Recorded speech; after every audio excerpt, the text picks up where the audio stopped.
Hello, everyone, and thank you for joining us on this awesome session. Today, I have a very special guest and wealth of knowledge that I'm going to share with you.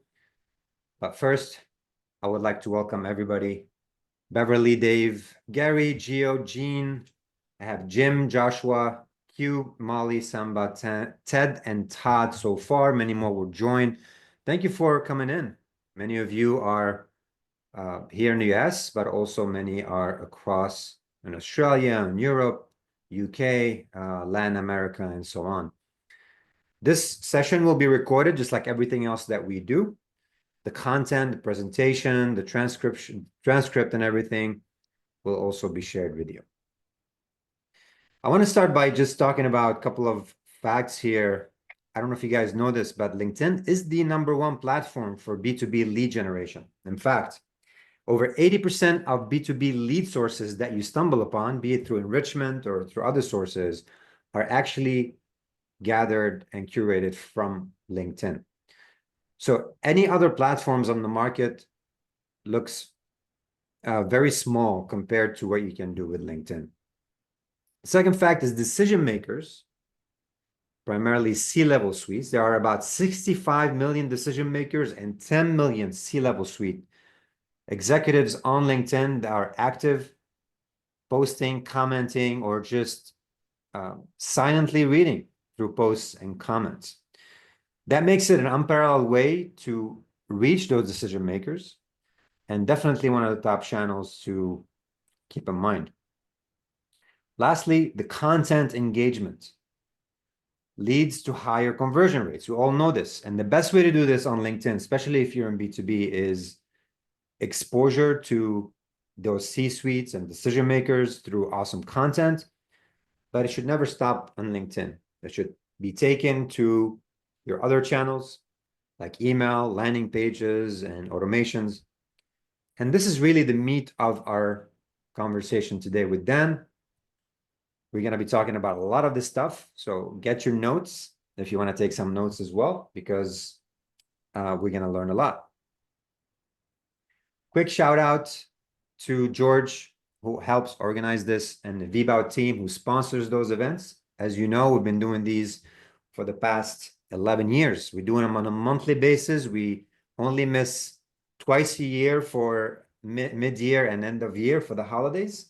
So you have so much content to go back to and repurpose, and we like you to do that as well. So the topic of today, whatever you can learn, repurpose it for your own community. You got full permission from us, and of course, if Dan permits, no problem there.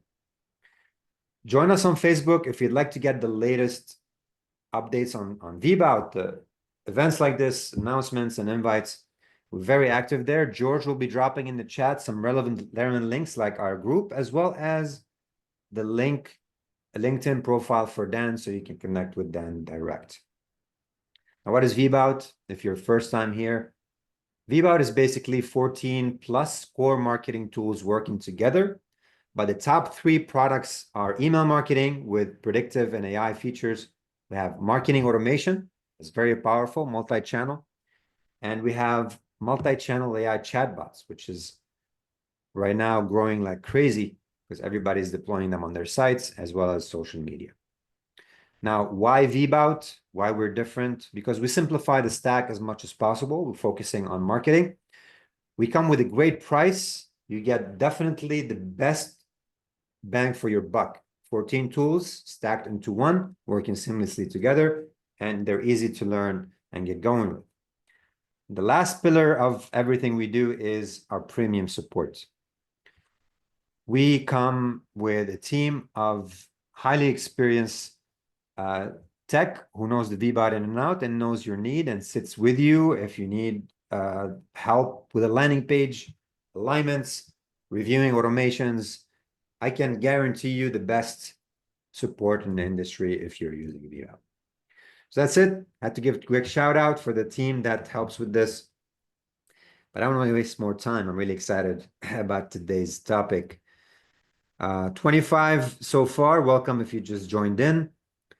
Let me introduce my guest for today. Honestly, I when I first got introduced to Dan, I was supposed to get on a 5-minute call to kind of get the outline, but he had so much knowledge and information to share that we stayed for probably almost 40 minutes. But with that in mind, Dan is an AI marketer at heart. He's also a consultant and creator with a passion for diving into the latest technical innovation in AI and marketing. He specializes in developing cutting edge strategies that leverages AI at core to enhance the customer engagement and drive business growth, which is why we're all here for, right? George will be sharing the link to Dan, and you can certainly connect with Dan on LinkedIn. Dan, thanks for joining us today. Man, thank you so much for having me. Everybody, all 26 of you out there listening from around the world, I really appreciate your time. It is valuable. Like the fact that you would actually come in here and listen to what I have to say just blesses the heck out of me, because if there's one thing that you need to know about me, it's that I freaking love marketing. Like it is my full-time job, but it's also my hobby. And my wife is like, come on, could you just stop talking about that for a minute, right?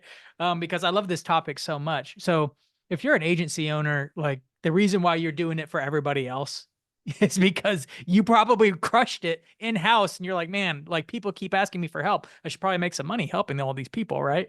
So I love marketing. I love that you guys are all about this. And VBOUT, man, if there's one thing I've learned in talking to a lot of marketers like yourselves over the last couple of years, it's that marketing's gotten freaking hard, right? Like some of the playbooks we used to There. use from 2019, Yeah.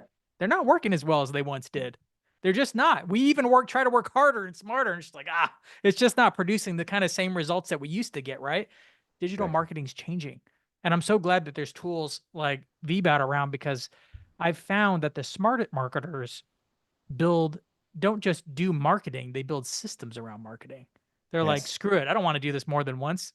Campaign? No, I want to build an evergreen campaign that continues to work for me over and over and over again.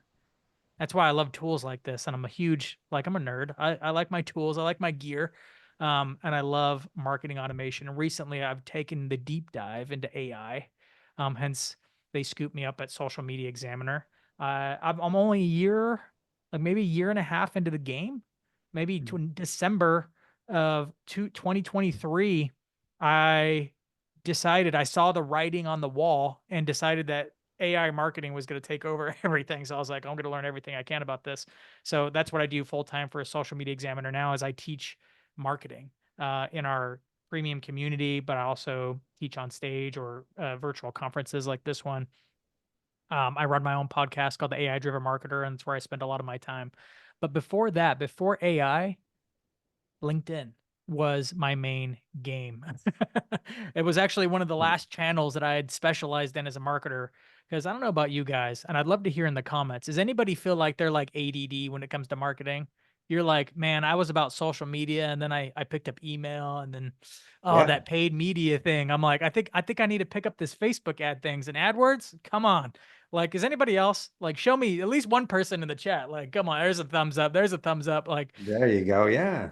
Like It, I was the same way early on in my career. I started in 2010, and I started with like AdWords and landing page optimization. I'd come out of graphic design, so I was already building some web stuff, figuring out WordPress for the first time.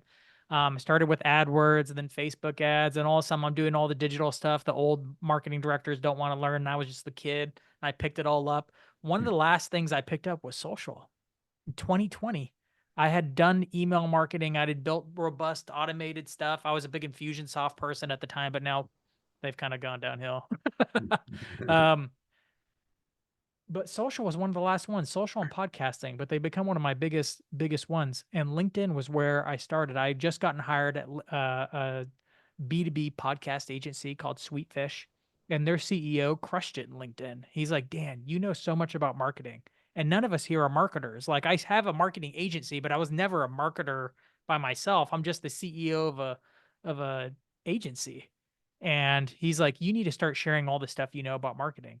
And that's how my LinkedIn journey kind of started. And that's what I'm here to share with you. Like everything that I've learned in the years I've been putting in, because I've been consistent on LinkedIn now for 2025, 5 years now. almost to this day, like about this time That's is how we when we connected, started. actually, through Yeah. LinkedIn. We found you, Yeah. read the content and all the stuff you're doing there, and we're like, we got to get Dan on our podcast. It's just definitely um, a lot of value here. Um, And that's been the that's journey. great. And I'd love to 2023, share when you everything first I've heard learned. about AI, it's come a long way since 2023. That's Yeah. So let's dive right into it. Dan, I know we wanted to just understand a little bit where LinkedIn shines. And I've seen people, like you said, just find amazing value on LinkedIn. They go from 0 to 100 real quick. It doesn't need, years of curating content and engagement. Sometimes one piece of content can get you so much engagement. Can. So how do you do it well organically? Because I know there are paid features in LinkedIn that you can boost things, but we're not necessarily talking about that, right? So tell us more. How do you do that organically? There's so many angles I could come at this with, but let me drop a few important ones. Um, and I'd love to know how many of you are already engaged in LinkedIn and you post, or even better, how many of you haven't posted a lot? Like you're like, I've posted before, but I don't post too often. What's a lot? Like weekly, yearly, monthly? What is it? Like if I'm trying to post 3 times per week, 3 times a week's a lot.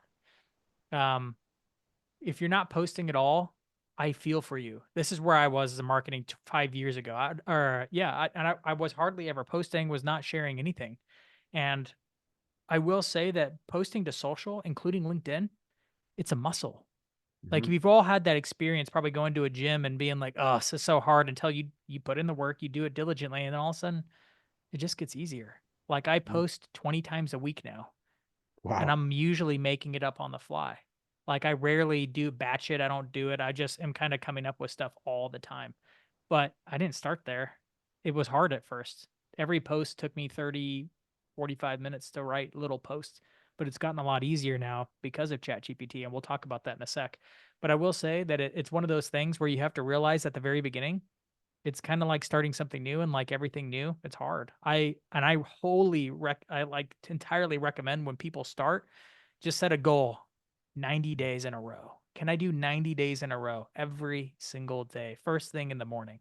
And this is my main focus for 90 days. I promise those 90 days will change everything for you.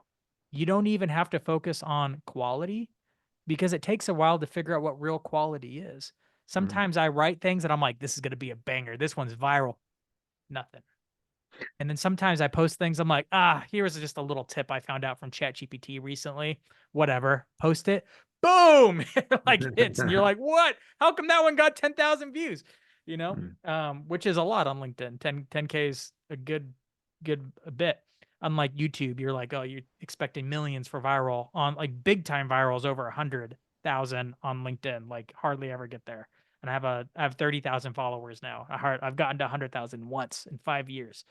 Um, but generally getting into the thousands is even pretty good. And the cool thing is it just doesn't take a large audience. You're agency owners. You do all kinds. I mean, unless you're selling tiny products, you don't need a large audience.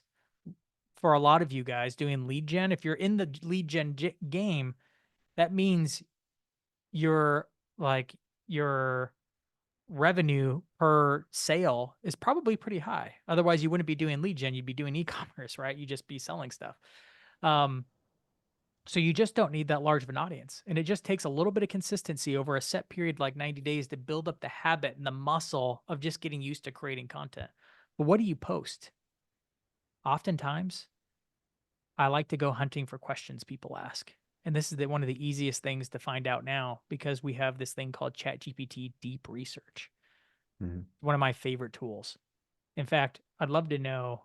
How many other ChatGPT users do we have here? Because I'm a ChatGPT guy. This can work with Claude or Google's deep research tool too, or Grok has a great deep research tool. But ChatGPT is kind of like my main co-pilot, my brain partner, my my AI tool that I use the most. If you're in a Plus account, then you're in a good place, and I highly Mhm. recommend. Like if you haven't you need if you haven't gotten to the place where you're at least paying $20 a month for it, you need to be experimenting with it more because it should be a no-brainer why it's worth paying $20 a month for right now. Right. Um, you can do this great tool. In fact, I will give you this prompt afterwards. I wish I had it in front of me. In fact, let me find it right now, so I'll just share it with you. Do it. Do Because it. you wanna take a picture with your phone of this. I have this presentation up. I can guarantee you half of our audience have an active tab at all times with ChatGPT. Like I have it as a safe tab in a group called AI. Like this Yep. is how I do it. And I think Dave is second to me on this. I have Sheila Leland. Leland uses Merlin AI, which includes chat GPT deep research in it, so that's interesting. Joshua uses it every hour You of could every do this day. prompt. So, Take a picture of this prompt while it's on your screen right now. This is one and of the most yes. valuable prompts I've had in a long time. And I'm not even a prompt guy. I think generally just learn how to use AI better and not have to like store prompts. But deep research is a little different. Deep research does benefit from having very structured and longer prompts. This one in particular is really helpful. This one's helpful because it will go and scour the internet for your audience. It's right. It's like identify the most frequently asked questions. Your insert your target audience right here is asking about whatever the heck it is you're an expert at or whatever Mm. you sell. Source these questions from social media forums, Reddit, Quora, and other relevant online platforms. Format the report clearly with a summary table, ranking the questions by frequency, and then clearly labeling sections with categories, including analysis and the 12 bullet points that represent direct quotes with their sources. This one prompt will give you what you need to be talking about on social media for 90 days. Is it'll That's create a crazy. report. It will bring the most frequently asked questions. Just answer those questions, not the whole question. Even break a question down into multiple sections, and each section is one post. Baby steps. So how many Try to questions will it bring back usually? I've generally, it's funny, it depends on the time horizon you give it. If you give it a year, it'll come back with a lot. But I just did it. I'm like, I just want to know what marketers are asking about AI over the last 30 days. That's Okay. it. Do not go past that. And it brought me back 3. Three. And those three, you obviously continue using additional Yep. prompts to help answer and put your twist on it. Is that how you go Yep. about it? This is the easiest way you can get a list of things to write about. Because if you can have questions, you have good content. It Yeah. guarantees that your content is relevant for your audience, even if they're not engaging a lot with you yet, because you're still getting that engagement flywheel going with social. It takes time. That's why I'm like, do it for 90 days and just don't give up. Even if your post was crap that day, just be like, oh, well, that was a crap day. We're going to do it again tomorrow and we're just going to be consistent. So, again, it's a muscle. It just takes time, just like working out, just like getting good with anything. Soccer ball is easy to kick for everybody, but being good at soccer takes some time and practice. I know that's my life right now with my kids is soccer drills and all that kind of stuff. It just takes time and creating content takes time. But what do you do from there? Like let's say you go through 90 days, you've posted some stuff, you've answered some questions, you've gotten some traction. Like, come on. How do you generate leads with it? One of the things I found is that it creates something we like to call demand gen. It generates demand for your expertise. So even if you never generate leads with it, it does do something. It creates a halo effect about you. It starts to create what I call a thought leader, right? Which is never a word you can use about yourself. Only other people can call you that. Yeah. But it still does that. People start reading from you and start learning from you. And it creates this effect where they show up on the sales call and all of a sudden they've been reading your stuff for 3 months and they're like, oh my gosh, I feel like I'm talking to a celebrity. I just had this phone call 2 days ago. A guy said that. I'm like, dude, like you've been in this game longer than I have. Like, what are you talking about? That's It's just funny. how it works. When they've been reading your stuff and learning from you, enjoying your journey, it starts to create that effect and people start to really value that expertise. It makes sales a whole heck of a lot easier. Now, I highly recommend LinkedIn because of a B2B environment. That's where the highest concentration of business people are. It can work on other platforms, but LinkedIn's a little better. LinkedIn also has a massive advantage in that it's still more social based than all the other ones. Social media has kind of died in general. There is no more social. It's all interest based media now. The Yep. TikTokification has happened everywhere. Yep. It's happened the least in LinkedIn. So who you know and how you interact with people still counts. So once you get started with creating content consistently, again, you're educating people, you're answering questions, you're throwing out things that are helpful. It could be from something you learned from ChatGPT, a question asked. It could be a client asked a question in a meeting that morning, you had a good answer. You're like, oh, I'm going to turn that into a little LinkedIn post, which have ChatGPT help you write them. A lot of people complain that, oh, it's AI written. Not if you're feeding it the answer. Don't have AI ChatGPT write your LinkedIn posts, but feed ChatGPT the thing and have it like write it for you. Even find someone whose post format you really like, maybe like Justin Welsh or something. Take his post, say, hey, I have this idea. Here it is. Write it in a format that looks like this one, and then it'll Mm. write it for you. It's really easy. That way, you never have AI think for you and come up with original content, but it can certainly help you write and get the whole thing done easier. I'd say about half my posts are written by ChatGPT. I just open up ChatGPT, turn Mm. on the little dictate button. Probably one of the most underutilized buttons of all time is that little one with the microphone next to it. So you can literally just have a conversation, talk to it, hit the little plus button. It Mm. turns it into text, and then you commit that as your prompt. It's the easiest way to get an idea from your head into ChatGPT and just be like, turn that into a LinkedIn post. Bam, it's done.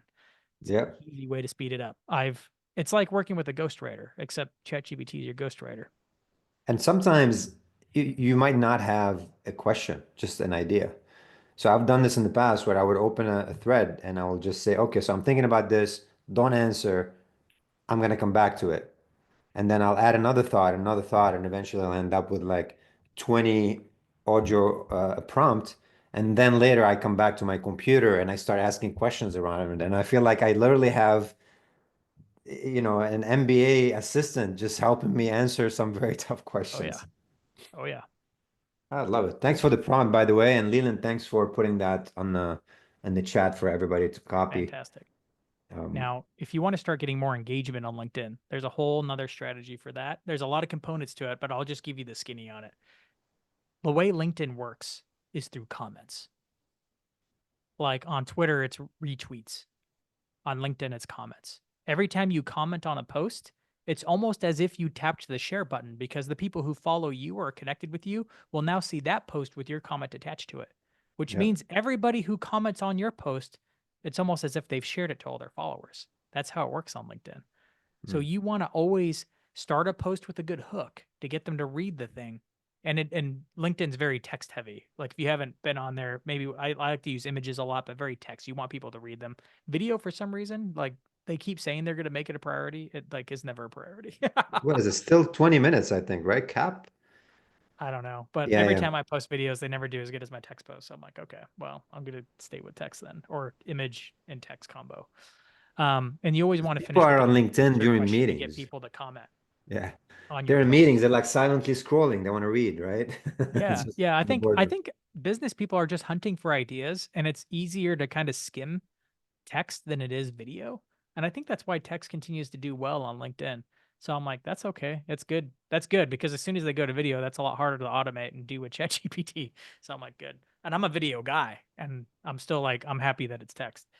Um, you want So more people to comments. comment on yours, but you still need to go outbound. If you want more engagement, you need to participate in the conversation. Because there's one Yeah. thing that's frustrating is if you're just posting every day and not participating in the party, it's like showing up to a party and you just standing in the corner talking to yourself. You need to go dive into other groups and have start conversations with everybody, shake their hands, meet them, greet them, see them again.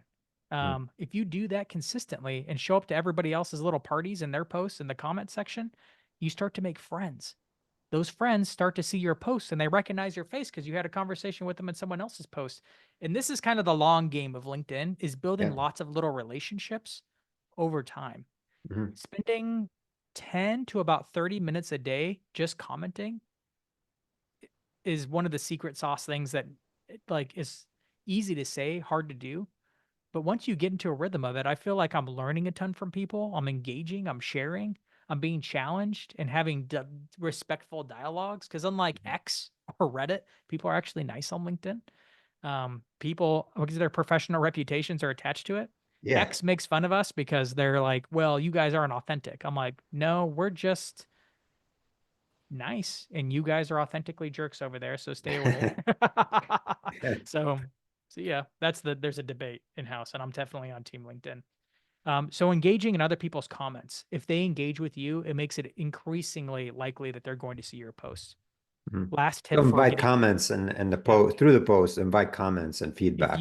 if you comment on someone else's post and they reply or like your comment back, it sends a signal to LinkedIn to send them your post next time you post. Mhm. So the more you're engaging with the platform, the more it rewards you with more views. I can tell when I've taken a long break from LinkedIn because you get tired, you get a little burned out sometimes. Yeah, I know when I'm just surfing through LinkedIn, I'm like, I just don't care anymore. Yeah. Take a break. Everybody has to take a break. I always respect the creators that can be consistent no matter what. And I'm like, good for you. I take off sometimes a week, sometimes a few months. And I've been at it for 5 years, so sometimes you got to do it. By But the I'm way, I want to add to consistently this, not engaging only the people. like and the comment, but I want you guys to try this. Find like a post which is text heavy, that's meaningful. Just click read more and read it. Expand the comment section. Don't like, don't comment, don't post or retweet, repost. And then just come back next day. And you're gonna notice that person, if they reposted, that post is gonna show up at the top of Yep. your feed. So exactly what you said, but it's also the read more and how much you have that post open in front of you. A quick way to accelerate your growth is by finding the influencers of your audience. Again, this is another good ChatGPT deep research project. You can say, hey, ChatGPT, I want you to do a deep search and find creators and influencers on LinkedIn who are influential to insert audience. It will go and find some for you. Go and connect or at least follow all of them and then pay attention to their posts. Even ring the little bell so you see their posts come up in your notifications. Everybody in their comments, connect with all of them. So you're doing that through not not I the deep not the deep research, right? Feature? How do you Yeah, through the fo deep research. I usually use deep research for this, but sometimes you already know. Like so I don't know. I'm does already the active on follow for LinkedIn, so you I is knew what who I'm was influencing my people. it does the follow for you then? Deep research? I didn't use it at that No, it capacity. just gives you the link to their The profile, and links, then you okay. go link to it, then you go You would tap the have to do bell it. and follow with them. And let me show you something. Let's go live demo now because it's Yeah, just let's do it. way more fun. I'm gonna go here. And I used to do this all the time. Like in 2020, 2021, like Chris Walker was like the man. Uh-huh. He's not so much anymore. Like his influence has faded a little bit. He's still pretty influential. But like I used to, and this is actually something I learned from him. He did this a lot, and then I found it really worked. See, look at this. Like, look how many comments there are here. We And don't if you see come into their the comments, screen you're like, yet. okay, like who's engaging with them? I was trying to reach VPs and like executives of marketing at that time because I was selling and marketing for Sweetfish, the B2B podcast agency. Hey, So I was Dan, we looking don't at see the this. I'm like, screen, by the way, Dan. I'm sorry to interrupt. oh, Do you have your sorry. screen? Yeah, I thought I shared this right. Let's try again. Can we see now? Can Can you you Yes. see the guys see the screen? screen or I'm gonna stop mine. Let me stop mine and go ahead, take it over. Maybe I need to share the whole screen. Let me try it one more time, just the window. Okay, there you go. Sorry. We good? Okay. So I'm looking at Chris Walker here. I knew he was an influencer of my audience, which was like VPs of marketing, especially in the tech community at the time. Look at this, 136 comments. It's a lot. He's definitely an influencer. But what's cool is you can come in here as as a smaller player and be like, "Oh, who's in here?" Now I'm already connected to a lot of these people. Like I'm already first degree connection, but you can look at it and be like, "Who's in here?" Trusted advisor to Fortune 500 companies, fixing B2B demand gen. They're going to be B2B marketers. Lots of B2B marketers solving GTM puzzles for SaaS. These are kind of my people. Hmm. You can one engage with all these people, but two, like just connect with them. The cool thing is if they're engaging with somebody else, then they're already part of what we call the 9%. Hmm. Most social platforms, and this is definitely true for LinkedIn, we call it the 99-1 rule. 90% of people on this platform only read, they never engage. Right. It's most of us on most platforms, but on some platforms, we end up in the 9% of people who comment and engage and like. And then there's the 1% who create content. Mhm. That's about the ratio. It might be changing a little bit since AI's made it easier to create content, but it's still going to be close. So one thing you can do in order to get seen more is just connect with the people who are in the 9% that are in your audience. So That's you great. like this is kind of like somewhat spammy. It's like, but I've said this out loud like many times is you open up these people, you click on more and you connect with them. Every Mhm. connection is a follow. right? And some of them will ask, like, how did you find me? I'm like, well, I was connecting with people who are engaging with Chris Walker, because people connecting with them like always Mhm. have really smart, insightful things to say, right? Which Mhm. is true. And so I connect with them. Chances are, if they said yes to my connection, that they were going to see my post was very high, especially if I was liking them, liking their stuff and engaging with them in some of these posts. If you do this By the way, consistent, Dan, I you want to add to grow that. more quickly in All LinkedIn. this comment is really good content for the most part. Not all of it, but the big chunk of it. I sometimes export those comments by using some plugins on my browser. Mhm. I have like an Excel scraper. So it literally just scrapes the comments, and then I can re-upload it back to my AI of choice, ChatGPT in this case, and I can say, you know what, can you create my own content based on this? So there's so much gold in this exact example you're showing, beyond the connection as well, but the content itself. So that's some of my best advice for getting more engagement. You spend, 10 to 30 minutes coming up with your post every day. If you can do 3 posts a day, that's even better. Like 3 a day is awesome. Like I would love to get again, I'm shooting for about 20 to 21, like about 15 to 20 posts a week. A That's 3 week. posts a day about. Mhm. I don't always get there, but I shoot for that. Um, the more the better. The more swings you take, the more chance that one of them's going to hit, and then you don't know which one's going to hit. You get better at getting good hits after practice and Mhm. getting feedback from your audience, but it's still, you don't know. But how do you get people? How do you generate leads? Again, we're commenting, we're building trust for ourselves. We're becoming a thought leader in people's minds. Some of them will just show up and DM you sometimes. But how do I generate more leads? That's what we're here for, right? Right. So let's talk about that. I'm gonna go to my profile and I'm gonna show you some posts of things that I find that are working right now. They used to say don't put links in the post, and I'm finding that's just not quite the case. Here's what they really mean. You don't want to drop a link in the post without at least posting an image in it.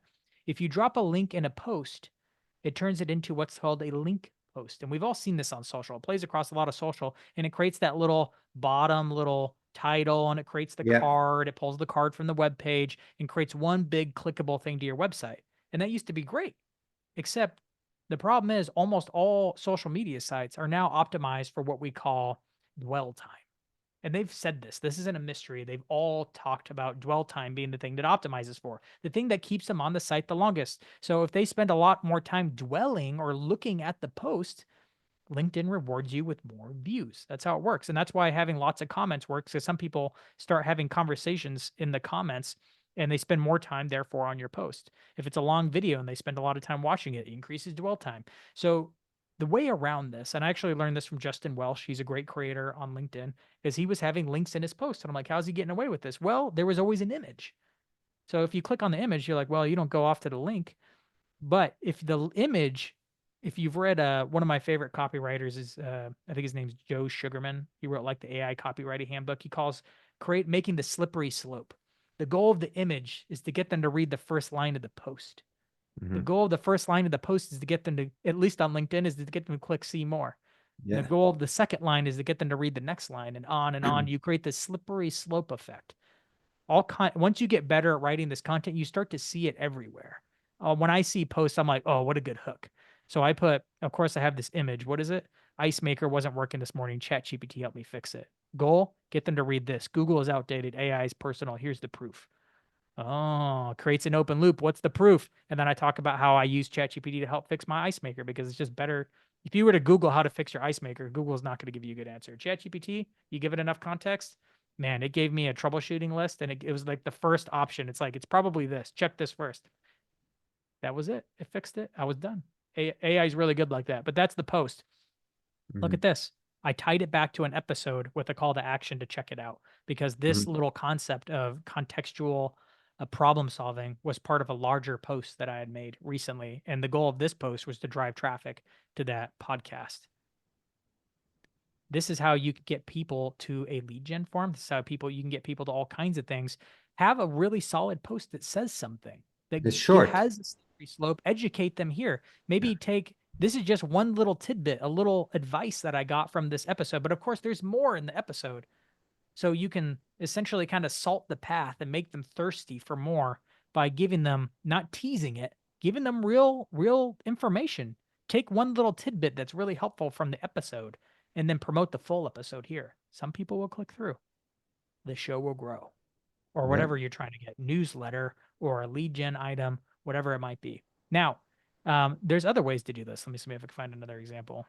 And some people, by the way, they cookie the visitors Yeah. and they have like a LinkedIn resolution tool that sends them the person's LinkedIn profile that only works in the United States, by the way, and their email after enriching the profile. So you can potentially come up with some contact information that could be fed into your marketing automation, right? One thing I learned recently from the dude who used to work for Gary Vee and then he worked for Alex Hormozi, he was like the main content guy. He said recently something that just, I'm like, yes, that is the best way to do it if you can afford it. If you have a little bit of money for ad budget, he's like, create content that just educates people and builds audience, and then use paid media to extract the value out of it. So if you can, don't throw the right hook, as Gary Vee says. Like, don't have the call to action in the posts unless it's maybe saying check out a full podcast episode, which is just more content. Use paid media to get them into your lead funnel Mhm. because you can cookie them, you can retarget people based on views, you can target people in all kinds of different ways. Use retargeting to drive the action. That's if you have an ad budget. I'm don't have an ad budget for myself yet. Like I'm just getting there. As even $300 a month works really, really well on something like LinkedIn. If you have a really small audience to target, especially if you're posting this kind of content all the time, and people are seeing you. But let me show you one other one of what I'm doing pretty frequently. Um, And you're targeting very niche, like you're not just targeting everybody. So you don't need hundreds of thousands of comments and views. I mean, I am mostly on a audience growth phase right now. Um, Yeah, I can see that. I'm trying to grow, like I'm sending way more people to like my email list and stuff.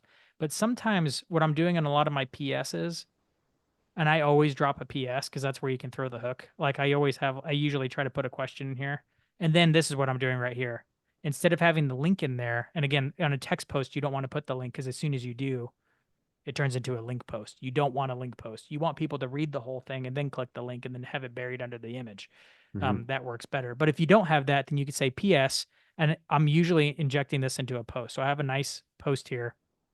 I say, grab my free 5-day AI marketing fundamentals course and link in my profile. So that whole Instagram kind of thing, like link in bio, you could do the same thing on LinkedIn. You come to Mhm. LinkedIn, you have these two massive areas here where you can put your things. And I'm just constantly promoting these two things. Mhm. That's some great tips, man. George, you're listening? I mean, you Yes, have yes, this Richard, link and here, which is that first one I have. You have this I'm link in the taking notes profile. as well. Really useful stuff, so I'm taking notes.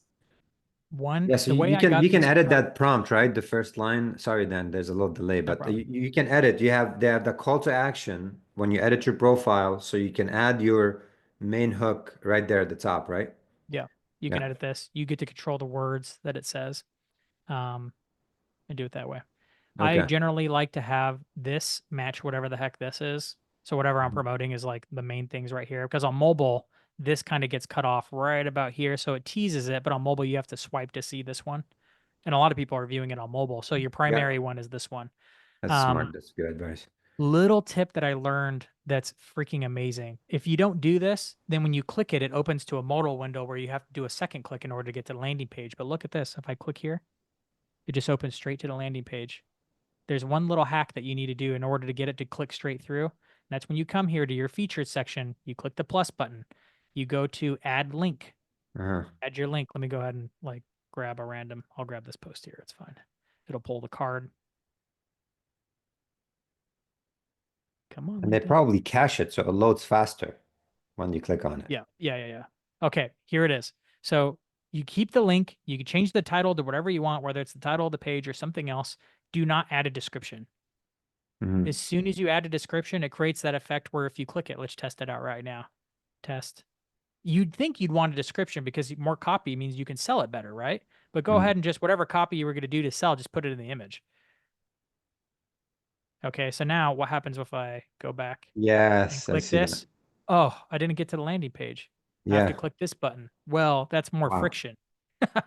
You it want to get is. rid of that. You want to make it so they click right to your landing page and One full generally step see right that there. same image again. So you create that continuity from LinkedIn to landing page. Very good. Thank you for this. A lot of love. You're getting a lot of love for this. All right. That's what I'm talking about. Come on. We're all There's something marketers people here. love are small tricks like this. It makes a whole lot of difference, right? Oh, yeah. Now, I don't know All if right. you're done with these tips or can we talk about the landing page itself? Because what I looked at right now seems nicely optimized for conversion. Let's look at the landing page. I got two right here. One for what is essentially a prompt toolkit and one for this AI fundamentals course.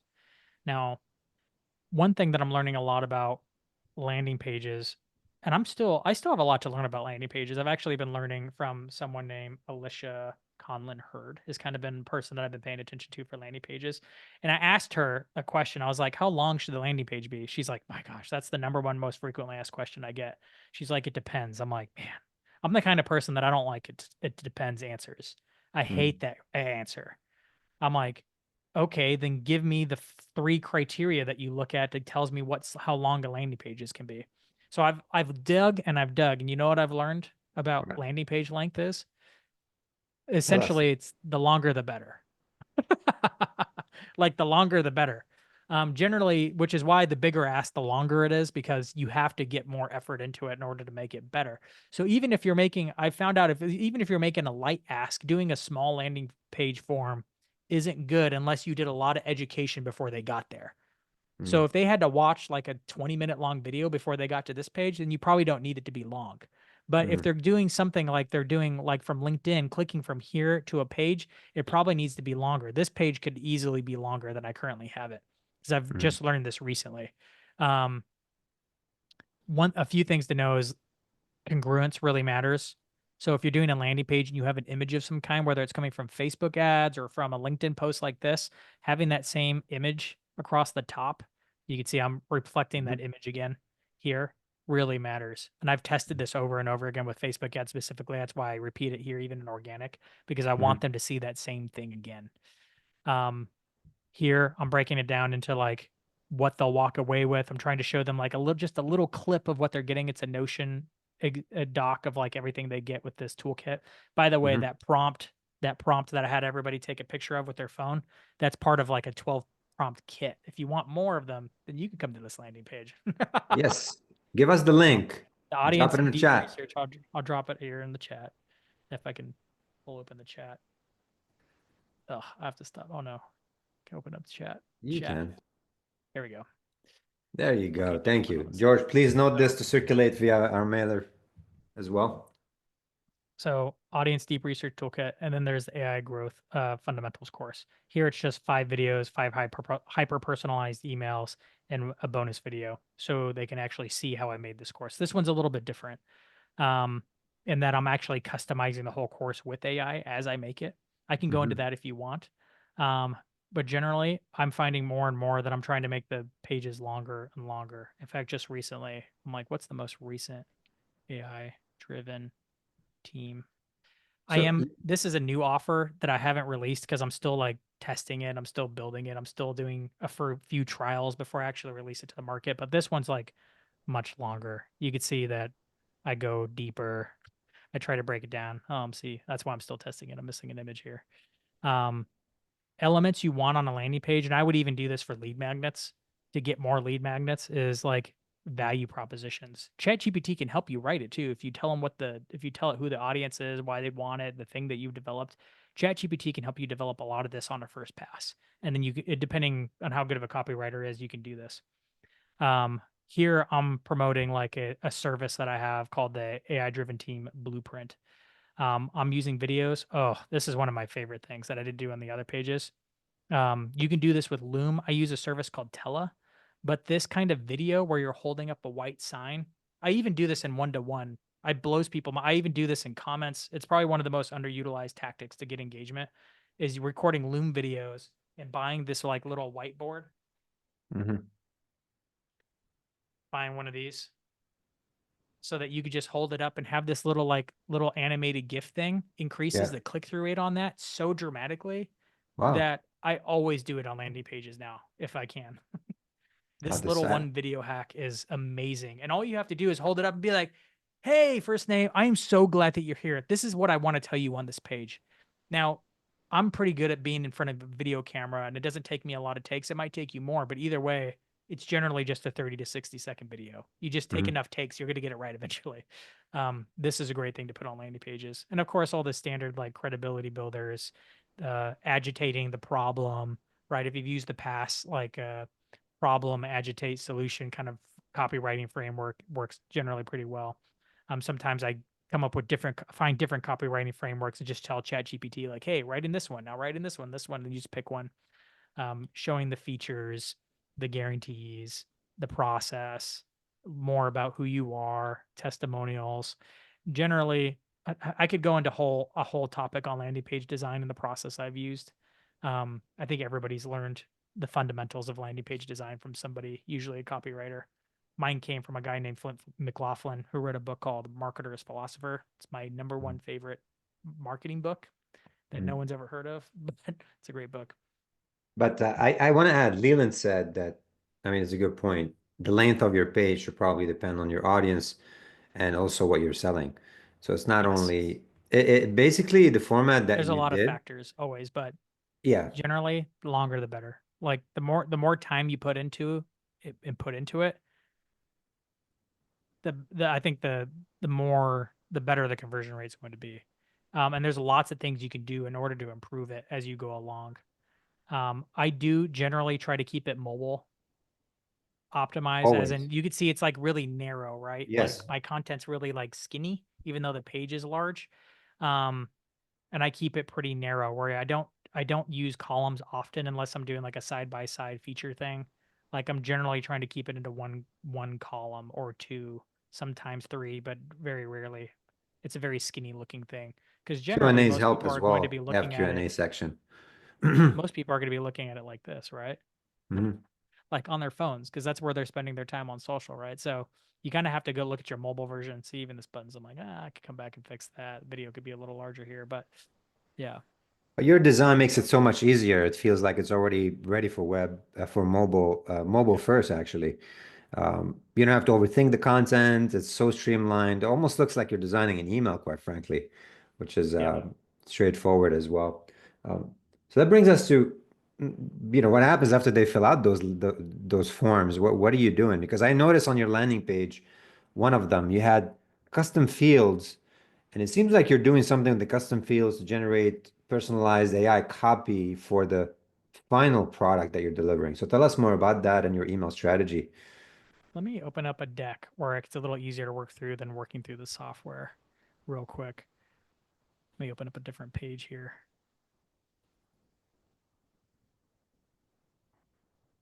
So this is a new thing that I'm doing and teaching often, but it's still on the kind of the cutting edge, but I'm an AI guy and I'm trying to use AI wherever I can to do some fun things. So on my AI fundamentals course, I'm using AI to customize the course. And I find even just capturing a few unique pieces of information is enough for AI to tailor something to be much better. Let me Mhm. show you an example. On this course, I asked for just the simple job title. What does your company sell? Like, who do you sell to? Very basic, right? No one has a problem giving away that information. It's not like super personal or anything. In my marketing automation platform, I then send it to ChatGPT. I kind of roll it all up in like this one merge tag, and then I have the lesson underneath. But the merge tags essentially just got those three pieces of information I collected plus a prompt that says, hey, take the lesson below and these three pieces of information about this particular student below and customize it, the lesson to give me three actionable takeaways that's crafted just for them based on these three pieces of information that we know about them. And here's their first name. So I do that. You're dropping the merge tags from the form into the prompt, but there's a whole lot of content that you're feeding the prompt before. Yeah, it's kind of the thing is there's multiple lessons and I'm delivering the same information about the user and the same prompt in Okay. each time I run through this little module here. And Okay. if I wanted to change the prompt, I'd only have to change it in one place. So I'm just trying to be smart about that one Yeah. merge tag. Otherwise, you would just see the prompt here, then the three merge tags for those 3 fields I collected. But I'm trying to save some time and be efficient, so I wrapped it all up into one merge tag. And then I get a response back from OpenAI, of course, and I merge that in another field that just takes it and stashes it into a custom field for that particular contact. And then I merge that field into an Into the email email. that looks something like this. This email has the video on top and everybody gets the same video, but underneath is where the magic happens. Your custom action plan ends up looking like this. And it says beginner action. Dan, as a marketing director or a director of marketing, start by practicing simple prompt engineering, because this is about super prompts. And then it gets harder and harder and it levels on like a good teacher would, right? A good teacher starts you off with a small piece and then adds on to it and then gives the full lesson. This is what AI is doing for every single person that comes through it. So that whether you're an email marketing specialist, selling to B2B tech firms, or a CMO at a beauty company selling to teens, you're going to have a very different looking custom action plan. Still around super prompts, but it's going to be tailored more for what your, or at least what ChatGPT thinks your day-to-day work is going to look like. And it's going to be much closer than just a generic version that I would have come up with once and sent to everybody.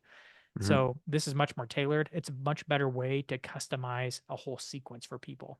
And this is just for lead nurturing. Like next week, I'm going to start working on a AI personalized sales sequence. Because imagine if you can run through that pain, agitate, solution framework, and you have these 3 pieces of information, how much more effective is that sales copy going to be? It's going to be I good. love this. I love this. And people with us here, they actually, I mean, I've gotten some direct feedback, but they're seeing the value in this because using merge tags in email is quite common, but people use it with static content. You're just turning it into more dynamic on the go based on the form, making the form on the website and the way you're designing it on your landing pages becomes more AI first driven, I would say. So yeah, that's great. Because again, marketing's gotten complicated, right? We talked about that at the beginning. The one thing that I think gives me hope as a marketer, because oftentimes we drown in all this digital marketing stuff, is that AI can do it better, faster, and smarter, or at least us partnered with AI, right? I'm able to put this stuff together, and now I set that campaign up a year ago, and it's still running, still working for me. And that's kind of the hope, the dream of using software like this or like VBOUT, is being able to build these things one time and then having it go to work for you 24/7, 365, and then you just fine tune that sucker every once in a while. I mean, that's the dream.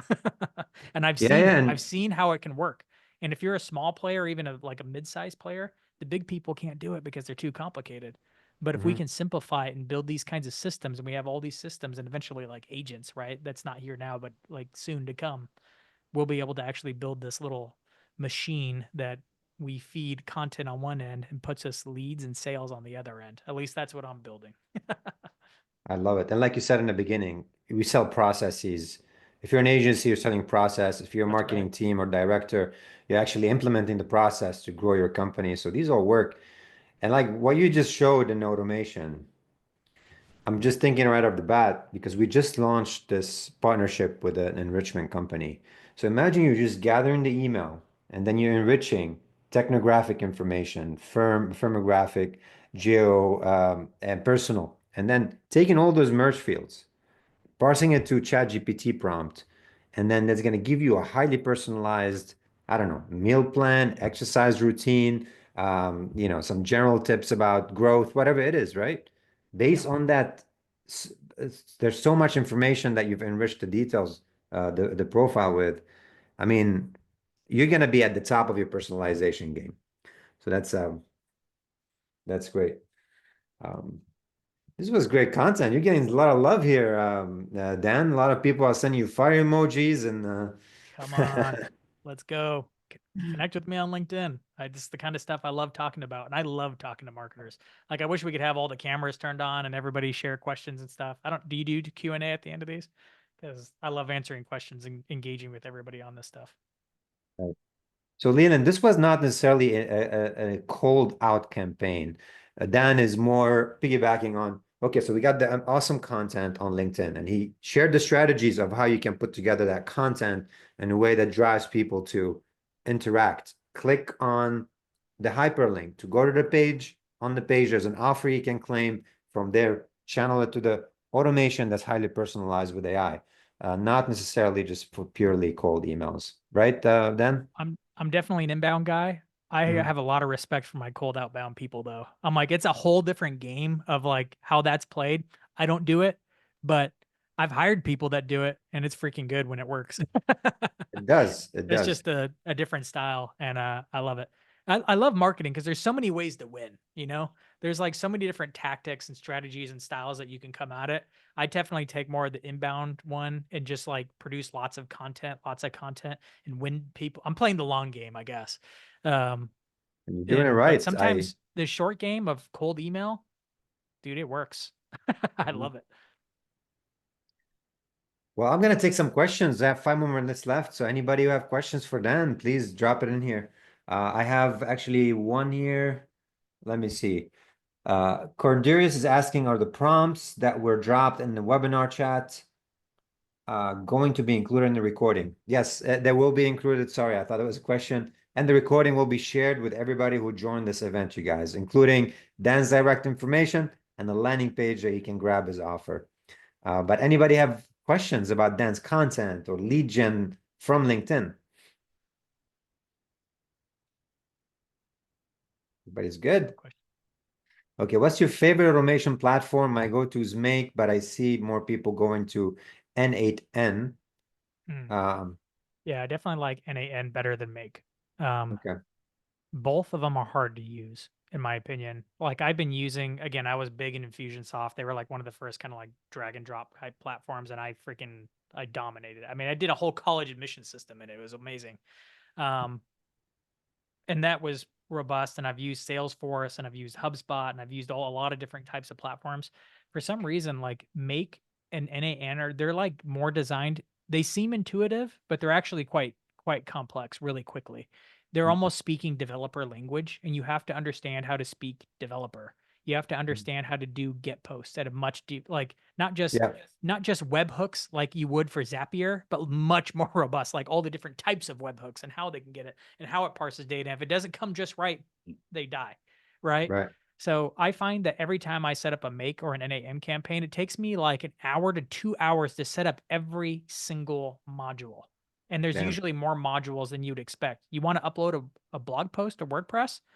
Cool. That's going to be one post, but the image, you have to set up an ID for the image, and then you have to upload the image, and then you have to do a whole nother module just to connect it back to the blog post that you set regularly. That's how frustrating these things are. Still, they're powerful once you get it up and you can interact with AI into it. I use NAN. In fact, if we have time, I'll show you what I built in NAN because I actually have the presentation. I'm good if people want to stay for another couple of minutes, and if you're good with it, Dan. But by the way, guys, if you want to drop us in a roadmap on VBOUT, we might just add in the automation section something exactly like Dan shared. Just we gather the custom fields from the forms, you parse them through an AI prompt using ChatGPT's model, and then we can allow you to merge it back into a custom field, which will be added as a merge tag inside the email. That's pretty straightforward. I do like NAN better than Make. It costs more because Make is freemium and NAN costs. You can also, and I like using the self-serve version of NAN if you know the difference. I like the one where I pay NAN directly because you can download it like WordPress. But let me show you what I made recently in NAN that I'm using now every day. I made this whole process because I'm a podcaster, specifically a video podcast. And you know, the game of podcasting is splintering it and distributing it afterwards, right? Yeah. But oftentimes just getting the podcast published with the description and the title and the thumbnail and all that kind of stuff, you're like, my gosh, I'm done. I'm ready for the next podcast. So this NAN sequence takes the feed, again, mine's a video feed. It downloads the video, uploads it to YouTube, extracts the transcript from Zencaster, turns it into a blog post, uploads it to WordPress, again, sets the cover photo on YouTube and on the WordPress blog.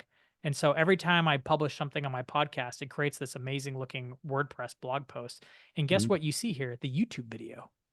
It because it was part of the sequence, it knows what the embed code for the YouTube video is because it already uploaded it to YouTube. It keeps that embed code as part of the sequence, and then later puts it right in the blog post. So Love it. every time I share a link to this page, particularly for my blog post from LinkedIn posts, like we saw earlier.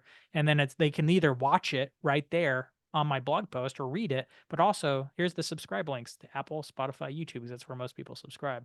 And that all just happens like clockwork now. I don't even think about it anymore. But NAN setting this up was a freaking pain. It was really a lot more difficult than what you probably do in VBOUT. It took a long time to get it running.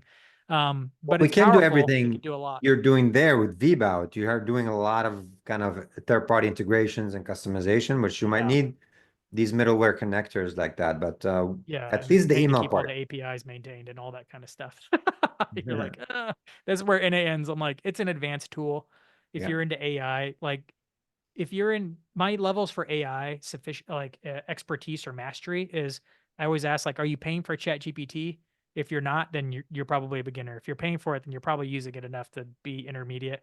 Have you built a custom GPT yet? That's the next Mm. level up. Have you Yeah. built a dozen custom GPTs? That would be the next level up, which means you've figured out a bunch of different ways to put those to work, and automate a bunch of different things. And from there, you'll probably want to consider something like Make or NAN, because that's the stack. That's how you learn enough to be able to put something like NAN to work. Right. Now, Tanya's asking, when you send out those invites, connecting to people from comments, do you add notes while you're connecting, or you just connect without a note? It's best practice to, I don't.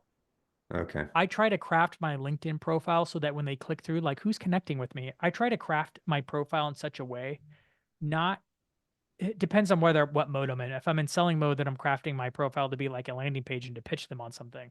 But generally, I have it crafted for people to like and want to connect with me. Got it. This is what I optimize it for. And even the little about section you get, I'm like, hey, if there's one thing you need to know about me, it's that I freaking love marketing. I also love some of these other random things that aren't related to marketing at all. I love black V-neck t-shirts. I love the great outdoors, and I love Disney, all things Disney. I could go to Disney World and just by myself without my kids and have a great time. It's the little tiny things that are like Velcro. It gives people like latches to like say like, oh, me too. We have Yeah. that in common. It makes you more likable. So I'm optimizing for people to want to connect with me and learn with me and talk shop with me. And it's clear from your profile. So yeah. Yeah. Josh is asking if you're scheduling GPT, are you using GPT tasks, and what kind of task have you scheduled? I'm not sure if you're using GPT tasks. I don't like ChatGPT tasks. I feel like it's the beginning to something really good, but right now the whole agent thing's kind of like, there are a few useful things you can do with tasks, but I feel like it's like having a trigger without the ability to automate much, because it's hard to get stuff out of ChatGPT, right? You think of like VBOUT, like, well, I can trigger a form field to sending an email. Well, like, what's the equivalent in ChatGPT? There isn't one. But the one thing that is kind of helpful, let's say if you want to make content regularly about your industry, is you could schedule a task for it to go and search the web every week about new things that have happened in your industry that might be interesting to your audience. And that's the prompt. Like, hey, every Monday morning, go and scrape the web for anything new that's happened in my industry this week that might be interesting to my audience. And that becomes, those things become things you talk about on LinkedIn. That's an Love interesting it. task. There's not a lot Yeah. of use cases like that I've seen yet for tasks. Oh, got it. This is interesting stuff.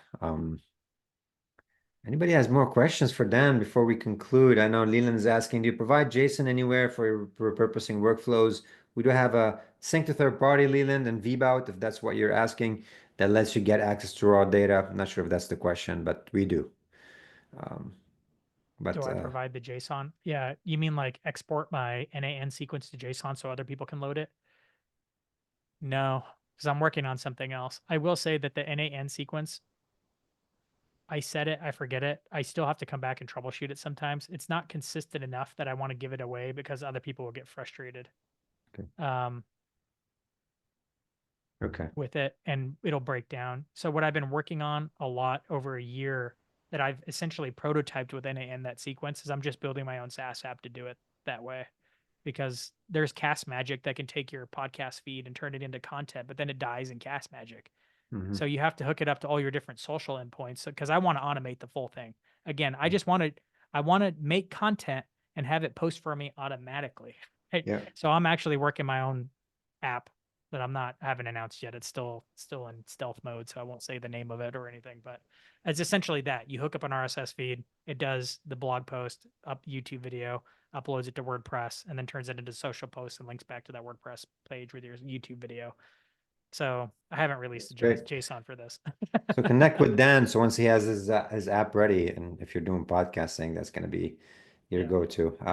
One final Building. question, Dan. You okay? So yeah. Dan is asking, how do you collaborate with non-for-profit to help them, especially in the sustainability space?